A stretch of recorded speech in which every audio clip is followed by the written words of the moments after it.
नमस्ते साथियों, यहाँ पर आप देख रहे हैं ग्रीन बोर्ड पर महत्वपूर्ण जानकारी। जैसा कि आप देख रहे हैं ECL 16.1 इसका फुल फॉर्म क्या है, इस बारे में जानेंगे। साथ ही निपुण का पूरा नाम क्या है और जो निपुण एलोस है, जैसा कि आप देख पा रहे हैं, ये है अंकुर शिक्षक संदर्शिका कक्षा 3 के लिए, भाषा हिंदी की है। और इसमें जो निपुण एलोस दिए गए हैं और उसी के अंतर्गत यहाँ पर एलोस की जानकारी दी गई है। ठीक है, ये क्रम संख्या है और क्रम संख्या में यहाँ ये सब संक्षेप दिए गए हैं, तो इनका क्या आशय है इसके बारे में जानेंगे और ये संक्षेप में इन एलोस के बारे में भी समझने का प्रयास करेंगे। तो सबसे पहले आप देखिएगा निपुण का पूरा नाम क्या है। जैसे कि हमने ऊपर लिख कर रखा हुआ है, national initiative for proficiency in reading with understanding and numeracy, इसका ये पूरा नाम है। और यहाँ पर निपुण देखें तो निपुण एक शब्द बनता है हिंदी का और निपुण का अर्थ होता है दक्ष, किंतु यहाँ पर दक्ष से आशय नहीं है। यहाँ इन सब समूहों के लिए ये संक्षेप नाम बना है और एल से लर्निंग और ओ से आउटकम, लर्निंग आउटकम। तो यहाँ जो दिए गए हैं निपुण एलो, तो इसके बारे में तो हम जानेंगे ही। सबसे पहले हम जान लेते हैं ECL 1 और 6.1 का क्या आशय है। तो यहां पर आप देखेंगे E से होगा इफेक्टिव, C से कम्युनिकेटर और L से लैंग्वेज और 1 से एक। इस तरह से क्या होगा, इफेक्टिव कम्युनिकेटर लैंग्वेज 1।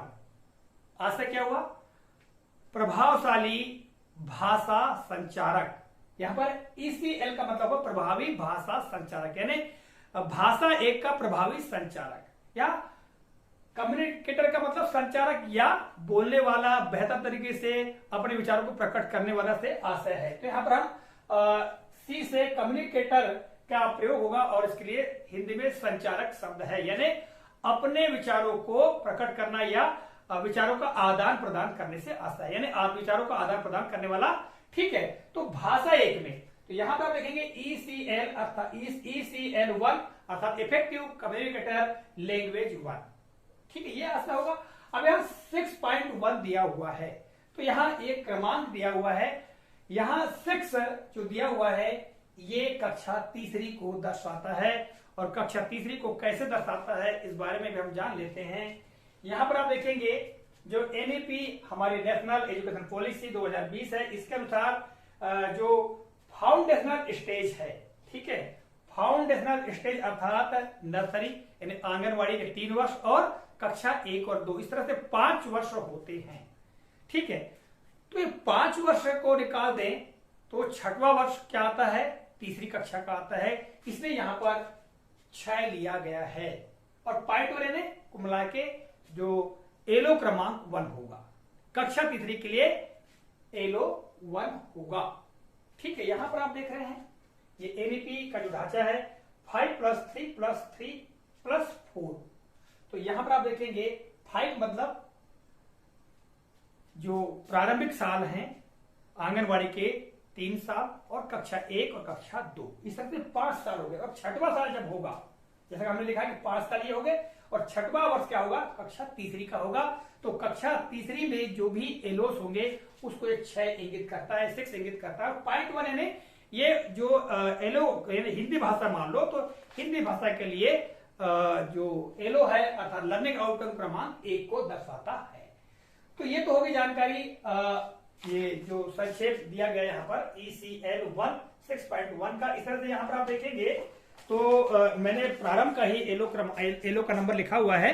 यहाँ पर आप देखेंगे ECL 1 6.2, फिर यह ECL 1 6.3A, फिर ECL 1 6.3B, फिर ECL 1 6.3C। तो इस तरह से ये ABC करके भी यहां पर दिया हुआ है। तो ये पूरे जो है ये लर्निंग आउटकम यहां पर दिए गए हैं। ठीक है, तो इनके बारे में जान लेते हैं। जैसा कि आप यहां पर भी देख रहे हैं, आपके सामने प्रेजेंट हो रहा है लर्निंग आउटकम। तो क्या दिया गया है, जो ECL 1 6.1 में अपनी पसंद नापसंद की घटनाएं रेडियो टीवी कार्यक्रमों पर प्रतिक्रिया करने के लिए स्कूल की भाषा या अपनी भाषा का उपयोग करते हैं। यह होगा ECL 1 6.1 में। ठीक है, इस लर्निंग आउटकम में जानकारी दी गई है। फिर है ECL 1 6.2 के अंतर्गत मौखिक रूप से सुनाते हुए कहानी कविता का विस्तार करते हैं। फिर ECL 1 6.3A में कविता, कहानी, पोस्टर, विज्ञापन जैसी परिचित सामग्री को बातचीत के दौरान अपने अनुभवों से जोड़ते हैं।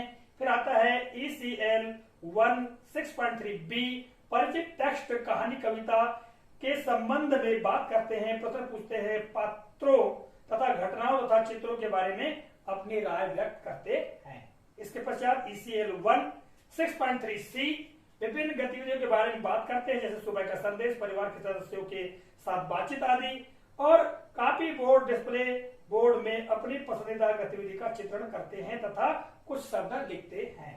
फिर ECL 1 6.4A, मजेदार व हास्य, कहानी, कविता आदि को उचित हाव भाव, प्रवाह, उतार चढ़ाव और वर्णन के लिए उपयुक्त शैली के साथ सुनाते हैं। फिर ECL 1 6.4B, पहेलियों को हल करते हैं, लय को समझते हुए भाषा के खेल गीतों में रुचि लेते हैं। फिर आता है ECL 1 6.4C, विभिन्न गतिविधियों में भाग लेते हैं और करते हैं, जैसे सुबह का संदेश आदि। फिर ECL 1 6.5A, कहानी को पढ़ते समय टेक्स्ट में आने वाले अपरिचित शब्दों का अर्थ समझते हैं। फिर ECL 1 6.5B, किताबों के प्रश्नों पर लिखे नंबरों को पढ़ या बता पाते हैं। इसके पश्चात ECL 1 6.5C, विभिन्न पठन सामग्री, अखबार, बच्चों की पत्रिका आदि को समझकर पढ़ते हैं और उनके बारे में संक्षेप में लिखते हैं। फिर ECL 1 6.6A, विभिन्न कहानियों, कविताओं, पाठ के विभिन्न पाठ में भाषा की बारीकियों, विशेषताओं, संज्ञा शब्दों, क्रिया शब्दों, शब्दों की पुनरावृत्ति, विराम चिन्हों आदि की पहचान करते हैं। फिर ECL 1 6.6B, लिखते समय संज्ञा शब्दों, क्रिया शब्दों, शब्दों की पुनरावृत्ति और विराम चिन्हों का उपयोग करते हैं। इसके पश्चात आता है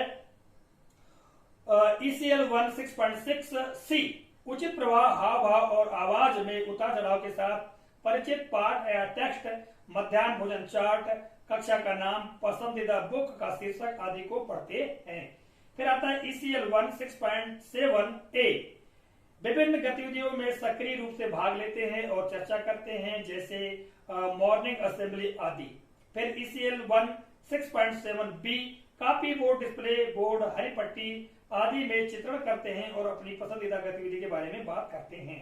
फिर ECL 1 6.8, इसके अंतर्गत आता है परिचित पाठ, टेक्स्ट, कहानी के शीर्षक, पात्रों, घटनाओं तथा संदर्भ के बारे में अलग अलग तरीकों से लिखकर अभिव्यक्त कर सकते हैं। तो यह है ECL 1 6.1A होगा ये। फिर ECL 1 6.8B होगा ये कि छोटे छोटे संदेश, वाक्य लिख सकते हैं। उदाहरण के लिए, मैंने अपनी नीली साइकिल खो दिया, अगर किसी ने इसे देखा या पाया तो मुझे सूचित करे आदि। तो यहाँ पर आपने अभी देखा जो एलोस है उनके बारे में बहुत संक्षेप में मैंने पढ़कर आपको सारी जानकारी बताइए। तो यहाँ पर हम बात करें कि जो ये एलो दिए हैं, अर्थात कक्षा तीसरी का जो बालक है उनके अंदर ये क्षमताएं आ जानी चाहिए।